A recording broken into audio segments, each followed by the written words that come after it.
Olá, estamos iniciando mais um episódio do LBCcast, o podcast da LBCA.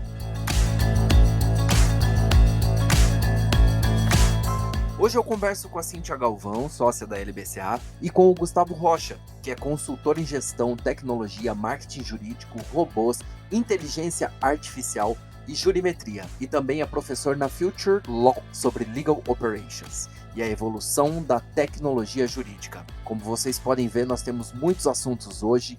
Muito bem-vinda, Cíntia. Seja muito bem-vindo, Gustavo. Muito obrigado, Thiago. É um prazer estar com vocês. O prazer é todo nosso.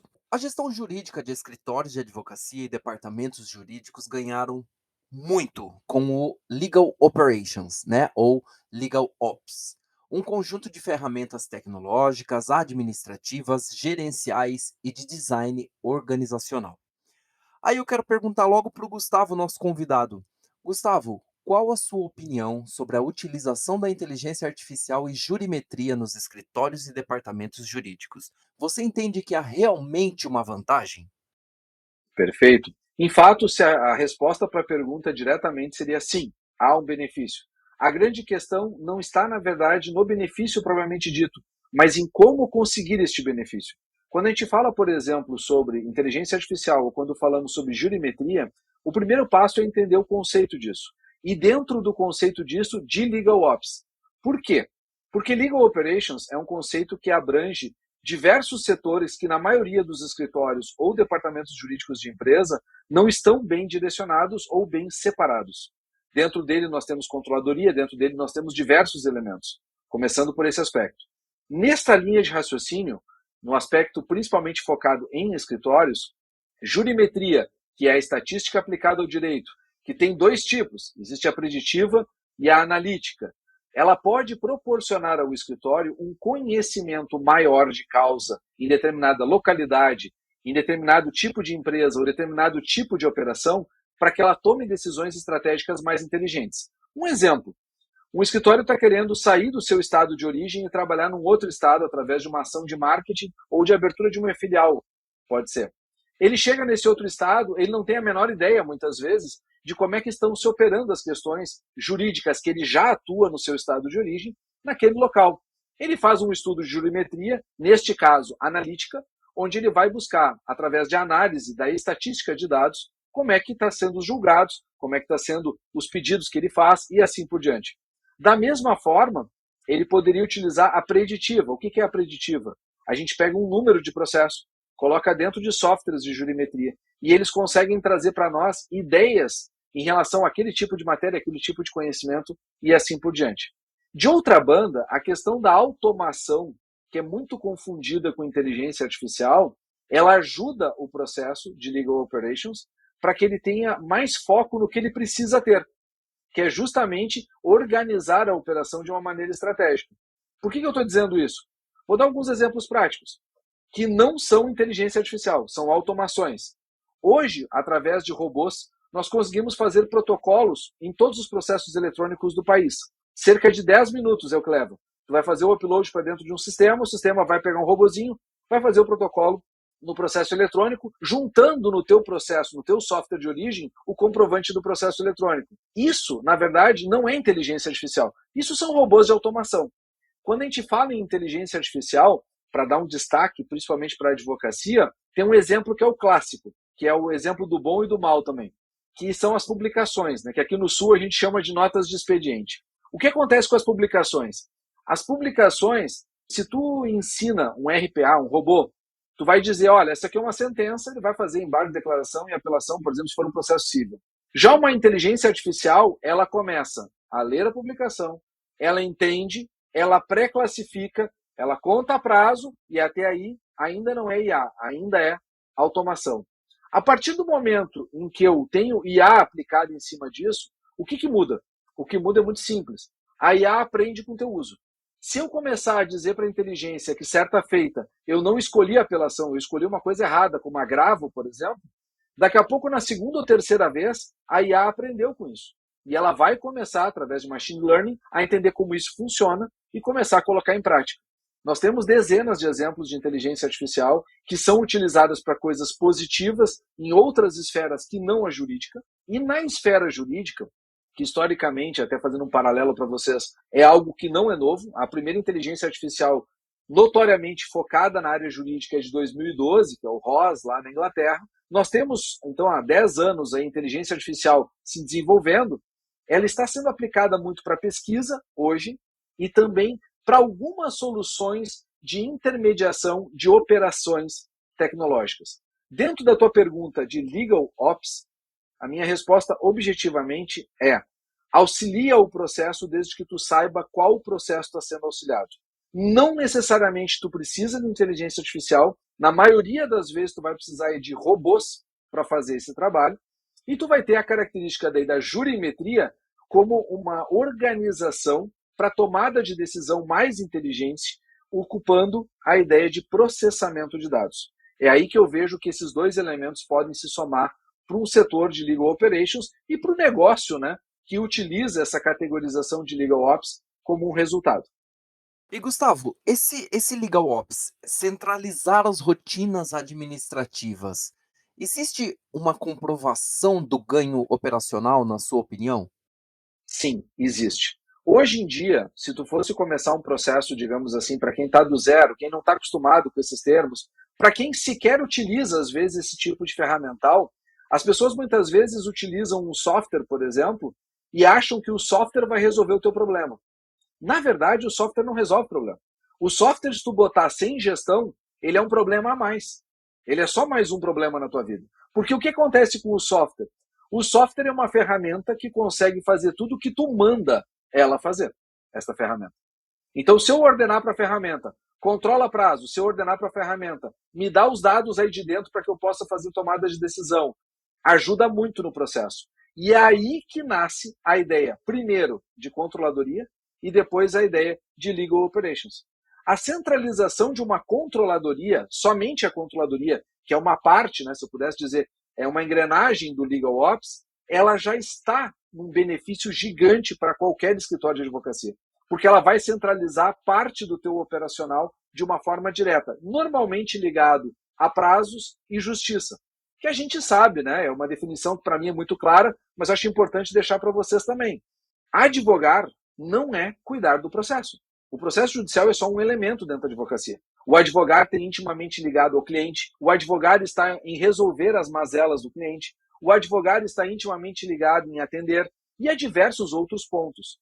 Portanto, quando eu subo de categoria de controladoria e chego no legal operations, onde a definição clássica é tirar do advogado tudo que for o operacional e deixar com o legal ops, eu começo a botar o advogado onde ele deveria estar desde o seu princípio, focado em cumprir o artigo 133 da Constituição Federal, administrar a justiça. Não é ser a justiça, não é fazer a justiça, é administrá-la. Quando o legal ops entra em operação, ele consegue fazer o quê? Ele consegue fornecer dados, ele consegue fazer uma entrega de gestão. Eu tenho alguém dedicado a pensar o negócio junto comigo. Eu começo a ter mais estratégia. E isso faz toda a diferença para o negócio. Um escritório de advocacia com uma área desenhada de legal operations, com as suas ramificações, como é o caso da controladoria, trazendo dados estratégicos, que é o pensar disso tudo, ele consegue alimentar o marketing, ele alimenta, na verdade, o CLM, né, o ciclo de vida do contrato, ele alimenta, na verdade, uma série de requisitos que ajudam a manter o cliente atual, a conquistar novos clientes e, principalmente, a desestressar o advogado. Porque a partir do momento em que eu começo a atuar com gestão e a tecnologia serve para a minha gestão, o advogado começa a pensar, poxa, das 24 horas do dia eu não preciso trabalhar 20. Eu consigo organizar a minha vida e consigo ter melhores resultados. E para quem acha que só isso não seria um benefício, eu trago um outro benefício que eu gosto muito de salientar, que é a questão do seguinte. Antigamente, né, antes da ideia de controladoria, de software principalmente, e de outros elementos, qualquer crescimento do nosso escritório, ele estava intimamente atrelado ao quê? Ele estava intimamente atrelado a pessoas. Eu só posso crescer se eu contratar pessoas. A partir do momento em que eu começo a investir em tecnologia, legal operations, controladoria e outros, eu começo a pensar assim, não, eu posso crescer não só contratando pessoas, eu posso crescer investindo em tecnologia, e a partir do momento que eu utilizo a tecnologia faz o meu crescimento ser exponencial e eu não preciso crescer o parque de pessoas. porque a tecnologia faz tudo aquilo que é repetitivo, a tecnologia faz tudo aquilo que eu mando ela fazer. Hoje em dia, por exemplo, o protocolo, como eu citei antes, é um exemplo. Automação de relatórios, né? Para quem trabalha na área empresarial, especialmente, por que eu vou criar relatórios novos todo mês? Ou todo mês está preocupado em tirar um relatório no dia 5, porque eu fiquei de mandar no dia 5. Hoje em dia, tu configura isso em software, ele faz isso uma vez só. Tu configura ele vai tirar relatórios automáticos todos os meses. Hoje em dia, a tecnologia barateou também num nível que nós conseguimos, com pouco investimento mensal, ter softwares de qualidade, coisa que antigamente era bem complicado. Tudo era muito caro. Hoje a tecnologia está num contexto muito mais barato. E estes são os elementos que eu acredito serem preponderantes para a gente pensar nos diferenciais que pode oferecer LegalOps dentro dos escritórios. E Gustavo, como você enxerga o metaverso? É uma realidade próxima à realidade atual do nosso sistema jurídico? É uma coisa muito distante? Como você vê essa transformação do metaverso? Eu ainda sou um pouco, não diria cético totalmente. Eu acredito que ele tem um potencial e acredito que ele tem um ferramental. A única questão que eu tenho, que é uma crítica, vamos dizer assim, que eu faço a esta ferramenta, porque ao meu sentir o metaverso é uma ferramenta, a única crítica que eu faço em relação a ele é qual? O metaverso, em teoria, ele tem finalidades bem específicas. Então, é atendimento, é estar num ambiente que eventualmente proporcional ao presencial eu não teria, é estar num universo paralelo ao nosso universo paralelo. Em suma, o metaverso também é, para um escritório de advocacia, um canal de atendimento. Então, o que me preocupa no metaverso? Não é a abertura do canal, porque para o metaverso dar certo e não quebrar como foi o Second Life, ele vai ter que quebrar uma barreira que talvez agora a gente esteja mais preparado. Qual é? A popularização do ambiente. Hoje, sejamos francos, rede social, apesar de ser extremamente popularizado, não atinge todas as camadas nem todas as pessoas. Da mesma forma, o metaverso, enquanto ele não for extremamente popular, para ele ter um nível de multiplicação, ele vai ser um grande sonho na prancheta de algumas pessoas. Ele é uma possibilidade, mas ao mesmo tempo que ele é uma possibilidade, eu faço o seguinte questionamento aos escritórios e a quem está nos ouvindo. Se tu quer entrar no metaverso, bom, eu quero, Gustavo, o meu escritório está preparado, eu vou lá, eu vou ter os óculos de realidade virtual, ou vou entrar no metaverso que nem precisa de óculos de realidade virtual, mas eu vou lá, eu vou comprar um espacinho, ou eu vou botar a minha estrutura lá no Roblox da vida, e assim por diante. Eu faço uma outra pergunta para ti. O teu WhatsApp hoje está em dia? Se tu consegue me garantir que o teu canal de atendimento, que é um dos mais problemáticos que existe no Brasil, que é o WhatsApp, está em dia, tu dá resposta, tu controla, tu monitora, talvez tu esteja preparado para o metaverso. Agora, a grande maioria das pessoas quer entrar, tem quase aquela crise, né, de FOMO, né, Fear of Missing Out, tem medo de ficar de fora das novidades, mas não está enxergando que aquilo ali é mais um canal de atendimento. Que tu reclama do cliente bater na tua porta sem hora marcada e que no metaverso ele vai fazer isso às 3 da manhã. Tu reclama, na verdade, de situações que acontecem no nosso dia a dia e não te dá conta que o universo lá vai ser a mesma coisa. Porque não são máquinas, são seres humanos que estão por trás daqueles avatares. Então nós temos que pensar efetivamente na prática do metaverso e não somente no sonho do metaverso. Dito isto, acredito sim que ele tem potencial desde que se popularize e que tenha efeitos práticos. Porque uma das coisas que a pandemia nos ensinou, e eu acho que as pessoas acabam esquecendo porque está voltando para o presencial, é todas as crises que nós tivemos de ansiedade, de desespero, por viver somente no mundo virtual. Eu posso falar por mim, não posso falar pelos outros, mas eu estava com muita saudade de ambiente, na verdade, presencial. De estar com pessoas, de conversar e fazer trocas, e não exclusivamente pelo ambiente virtual. É maravilhoso estar no virtual, não nego isso, mas tem momento para isso. Tem timing para isso. Não pode ser só isto. Né? Só isto, como propõe a ideia de metaverso, ao meu sentir, vai causar uma volta para o presencial em algum tempo. Mas é para pensar. É uma questão ainda muito nova e é uma questão para pensar. Assim como nós temos grandes pensadores aí, né, que estão investindo pesado, grandes empresas que estão investindo pesado no metaverso, existem pessoas também grandes e de muita visão de mercado que estão totalmente céticas. Então a gente tem que olhar isso também como uma propositura, né? Como uma questão de não só ficar numa crise de FOMO ali, de perder a novidade, mas principalmente no que ela pode nos proporcionar em termos de resultado. Afinal de contas, mais do que somente uma questão de estar naquele lugar, eu preciso rentabilizar aquele lugar para valer a pena. Gustavo, você falou há pouco, né, sobre, me corrija se eu estiver errado, sobre o ROS, que é uma inteligência Aham. artificial utilizada desde 2012. E como você vê essa inteligência artificial sendo usada pelos tribunais hoje? Essa é uma pergunta muito boa, porque nos debates que a gente faz sobre tribunais, a gente tem uma situação em que os tribunais estão cada vez mais automatizando procedimentos. Eles chamam de inteligência artificial, mas na verdade é uma inteligência artificial relativizada porque não são os conceitos próprios de inteligência artificial. São inteligências de algoritmo e inteligências de aprendizado de máquina, ainda de uma forma muito incipiente, mas de uma forma que já dá para dizer que existe uma evolução. Então, traçando um paralelo muito rápido, até para não ficar enfadonho, a questão é: a inteligência artificial não é algo novo. Na verdade, desde os anos 70, 80, nós já temos princípios de inteligência artificial aplicado a máquinas. As primeiras delas foram os jogos de xadrez lá atrás, que todo mundo lembra do Kasparov, contra o Deep Blue da IBM e tudo mais. Nós tivemos depois evoluções em relação a isso, temos até hoje, né, o Watson, como uma inteligência artificial muito interessante, e tivemos o ROS, que foi em 2012 a primeira voltada para a área jurídica. Entretanto, os tribunais, para aproveitar o crescimento disso, eles tiveram, paralelo a isso, a lei é de 2002, tá? Mas a partir de 2005 é que ganhou força, nós tivemos o processo eletrônico. O processo eletrônico é o primeiro elo dessa corrente. É virtualizar a informação e documentar a informação. Foi isso que eles fizeram.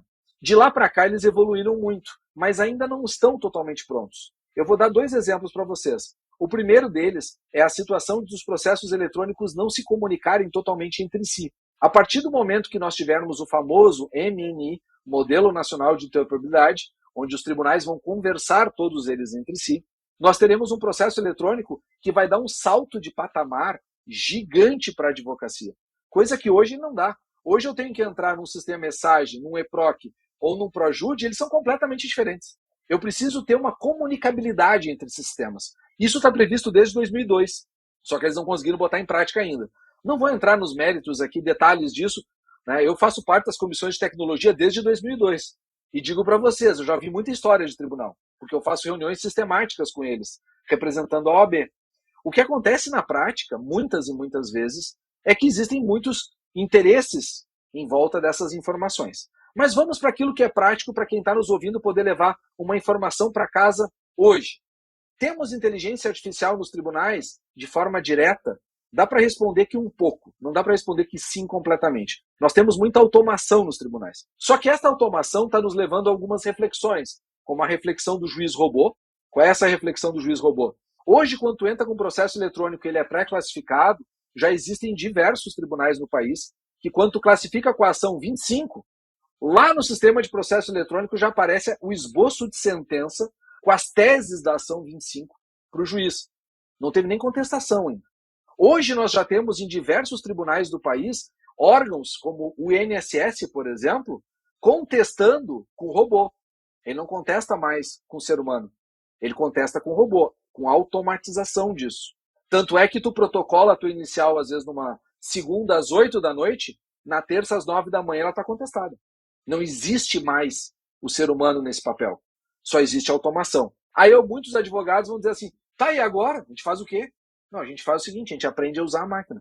Porque a máquina, como eu volto a repetir, ela só faz o que tu manda. Uma das experiências muito positivas que vocês podem fazer para treinar o olhar de vocês para a máquina, a utilizar a ideia de algoritmo a favor de vocês. Os tribunais superiores federais, todos eles já utilizam algoritmo para distribuição de recursos. Os tribunais de justiça estaduais, em vários estados do Brasil, também, mas não em todos.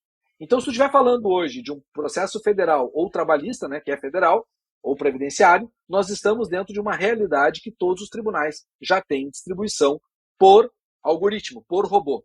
O que isso significa em bom português? Antigamente, nós tínhamos no manual e até nos princípios do primórdio de automação, nós tínhamos a distribuição algorítmica apenas por quantidade. Ou seja, tem 3 câmaras que julgam a mesma matéria. Volta. Apenas quantidade. O que mudou agora? O que mudou agora é que a inteligência está aprendendo, porque ela está lendo o que vocês escrevem. Então, quando um advogado hoje faz um recurso para nível de segundo grau ou de terceiro, Brasília. E ele estuda os desembargadores ou os ministros. Ele verifica quais palavras-chave estão sendo utilizadas e de como aquele ministro se comporta. E ele começa a reescrever a peça dele. Existe chance da inteligência entender que é mais provável que aquele desembargador deva julgar do que aquele outro. E isso, já vim falando isso há um bom tempo, tem vários e vários escritórios que me disseram assim, não é 100%, mas funciona. Parece que quando eu comecei a mudar a forma de escrever, o algoritmo começou a direcionar. E não é errado pensar isso, porque é um algoritmo que está fazendo isso. É uma máquina, e máquina não pensa. Máquina executa ordens. O machine learning, que é um aprendizado de máquina, não é o nosso pensar. O meu pensar tem diversos escalonamentos de raciocínio, o meu pensar tem todo um emotivo por trás, o meu pensar tem toda uma questão fisiológica que a máquina não tem. Então o que a máquina faz? Ela aprende conforme os alicerces, os tijolinhos que tu der para ela. Se eu disser para ela que, ó, procura lá no tribunal, procura quando for fazer as distribuições, os quantitativos, não deixa um com muito processo e o outro com pouco, esses três julgam a mesma matéria e aprende quando tu está fazendo os pedidos para ver qual que tem mais similaridade. Se eu disser essa palavra, similaridade, daqui a pouco tem um desembargador que utiliza a expressão eita em todos os julgamentos dele. E eu botar eita no meu recurso, ele vai direcionar. Simples assim. Porque a máquina não pensa. E isso é uma coisa que a gente tem que aprender. Ah, Gustavo, mas isso com certeza um dia eles vão cortar. Podem, só que não esqueçam da caixinha, né? Que a gente diz, é uma caixinha fechadinha que eles fazem. Nenhum tribunal abre qual é a forma que eles fazem esse tipo de situação. Isso é um segredo entre eles, da mesma forma que nós temos outros por aí.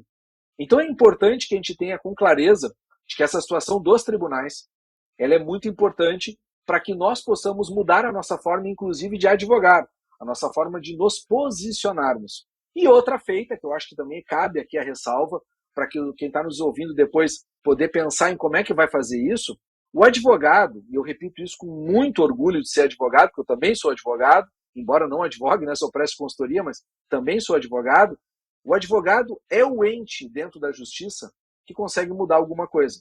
O juiz está adstrito ao processo e às leis. O legislativo faz as leis. Nós somos o elo que podemos fazer a diferença. Então, neste aspecto, o que eu sugiro? Se tu está distribuindo hoje uma ação que é repetitiva, ela vai seguir o caminhar da jurimetria, dos julgados e acabou. Agora, se tu tem algo diferente a dizer sobre uma tese repetitiva, muda o nome da ação, pré-classifica ela de uma outra forma, vai lá fazer os embargos auriculares, como a gente brinca, vai lá conversar com o juiz, porque não existe outra forma de tu ser reconhecido e de tu criar a tese nova. E, na verdade, a sociedade depende muito disso. Depende que o advogado pense o direito, execute o direito, defenda o seu cliente na sua postura do direito para criar a coisa nova. Se nós deixarmos isso para a máquina, nós sim estaremos lá como nos filmes do Asimov, lá e nas histórias do Asimov, preocupados se eles vão ou não nos matar. É isso aí. Agora, trazendo todos esses ensinamentos para a realidade do LBCA, eu quero perguntar para Cíntia Galvão, a nossa inteligência natural aqui no escritório. Cíntia, como você entende a mudança de uma controladoria jurídica tradicional para um setor de legal ops?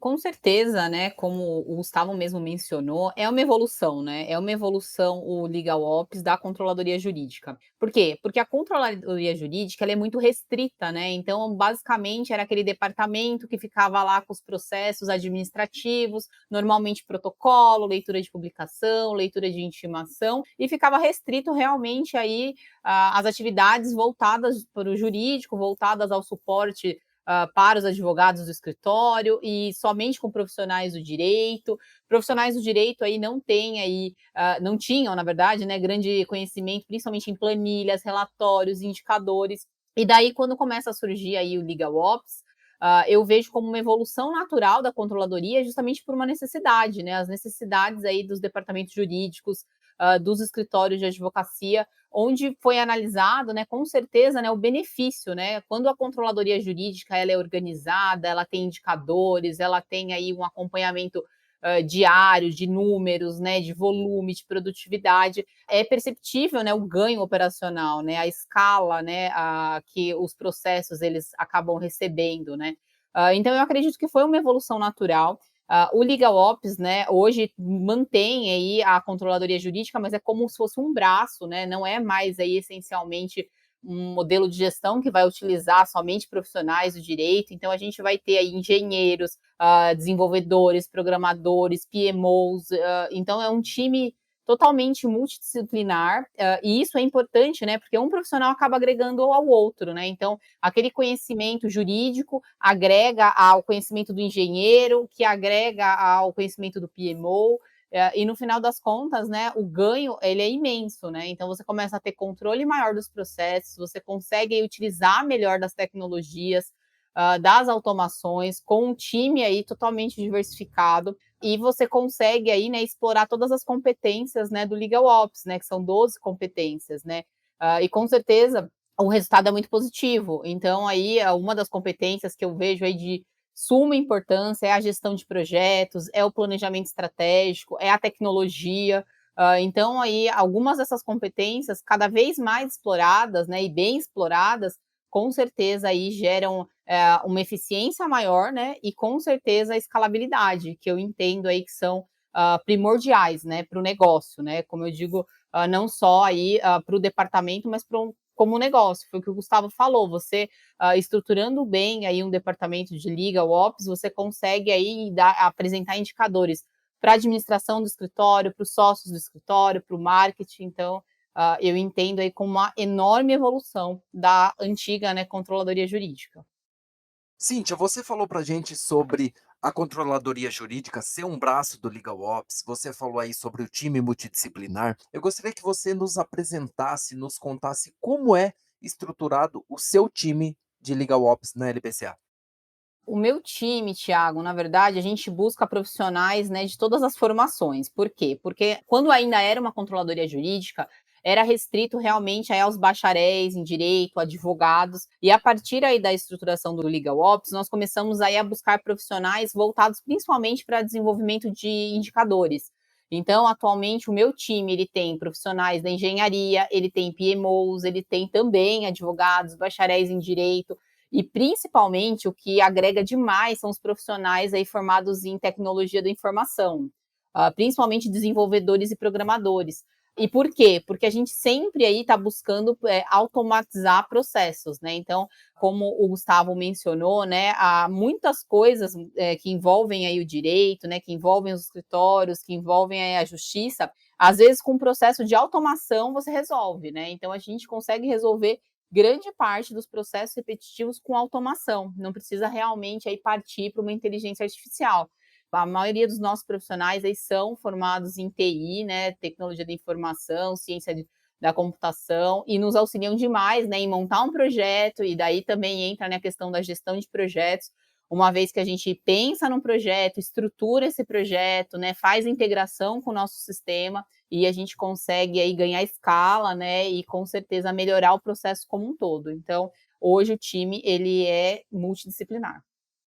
E como você busca novas tecnologias no mercado? E aproveitando, eu já pergunto, o que há de mais inovador no LBCA dentro da área de Legal Ops? Tiago, na verdade, assim, nós estamos em busca, praticamente uma busca diária, né? Então, na realização de cursos, na realização aí de palestras, eventos, a gente sempre está presente, né? E também sempre estamos aí buscando, né? Às vezes eu falo com o meu time, a gente tem que garimpar, né? Como se fosse um grande garimpo, onde você vai garimpando aí startups, empresas, né, novas tecnologias, e é um desafio, porque tem muita empresa que realmente tem aquele sonho, né? O que você sonha? Eu sonho em utilizar a inteligência artificial, eu sonho em usar o metaverso, foi como o Gustavo falou. Tem muitas coisas que não passam de sonho. Daí, quando você vai sentar com aquela empresa, definir, desenhar, nada mais do que é um projeto, né? Não existe um produto, não existe um serviço. Então, eu busco aí com muita atenção, né? Eu estou sempre muito atenta ao mercado, faço cursos aí frequentes, né? Tanto de Legal Ops quanto de gestão de projetos. Então, eu busco sempre me atualizar, conhecer profissionais da área, né? Como o próprio Gustavo, que eu conheci num curso, né, da Future Law, que eu fiz, de Legal Ops, que é um curso excelente também, e que agregou muito na minha formação. Então, a gente está sempre em contato, e atualmente, né, na LBCA, nós temos aí mais de 15 robôs de automação. Então, esses 15 robôs de automação, eles são aí utilizados diariamente, né? A gente tem aí uma infinidade, né, de protocolos que são aí realizados através desses robôs. Então, se a gente for pensar em pessoas, né, esses robôs, eles provavelmente, se a gente não utilizasse esses 15 robôs, a gente teria aí pelo menos umas 40 pessoas a mais na operação. Então, ele gera aí uma economia, ele gera uma eficiência, ele gera qualidade, né? Porque o humano erra, né? É natural. Agora, o robô, né? A automação, ela tem chances de falhas mínimas, né? Então, aí a gente tem a utilização de mais de 15 robôs, a gente tem umas empresas parceiras, né, de tecnologia que também nos auxiliam.